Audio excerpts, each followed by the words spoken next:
Complice il bel tempo del 15 agosto, la plurisecolare mostra mercato degli uccelli, organizzata dal comitato Il Gavinel, ha registrato quest'anno un boom di presenze. Abbiamo registrato un gran numero di affluenza di pubblico, oltre 20.000 persone. Abbiamo avuto un record per quanto riguarda gli espositori di canarini, di esotici e di ibridi.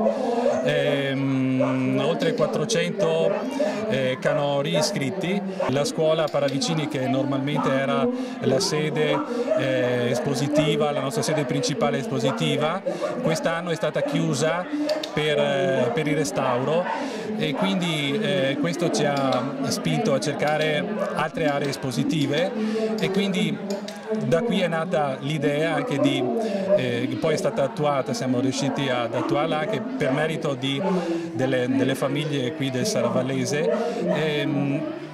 Abbiamo allargato l'area espositiva che comprende quest'anno anche il fiume Meschio, via Francesco da Milano, ecco, e questa è stata la grande novità della fiera di quest'anno. Le premiazioni sono avvenute in tarda mattinata sul palco di via Paravicini, alla presenza del sindaco di Vittorio Veneto.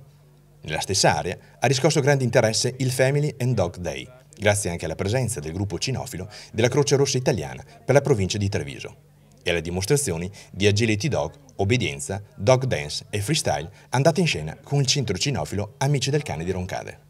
Numerosi cani che hanno sfilato sulla passerella di via Paravicini, presentati e descritti da Elena Fornasiero, tra i quali bulldog francesi, pastori tedeschi, shih tzu e levrieri. Preziosa la collaborazione delle altre associazioni che hanno contribuito al successo della plurisecolare Mostra Mercato 2012, Alba Touris e 11 Gradi, per l'accampamento medievale nel cortile messo a disposizione del gruppo Città dell'Ana, dove si è svolta anche l'esposizione di rapaci curata da maestri falconieri. Il circolo ippico San Mamante ha curato le passeggiate di bambini a bordo dei pony. Voglio ringraziare e dare un riconoscimento senz'altro ad Aldo Bosi per la sua professionalità e le sue capacità tecniche e organizzative.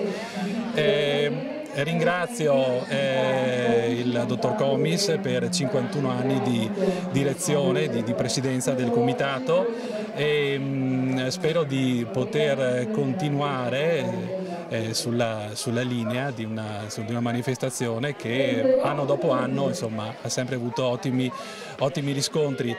Grazie anche agli sponsor, ringrazio tutto il comitato per la sua professionalità, per la collaborazione, per la capacità di proporre che ha manifestato durante le assemblee e la capacità dopo anche di attuare quello che ci si era proposto.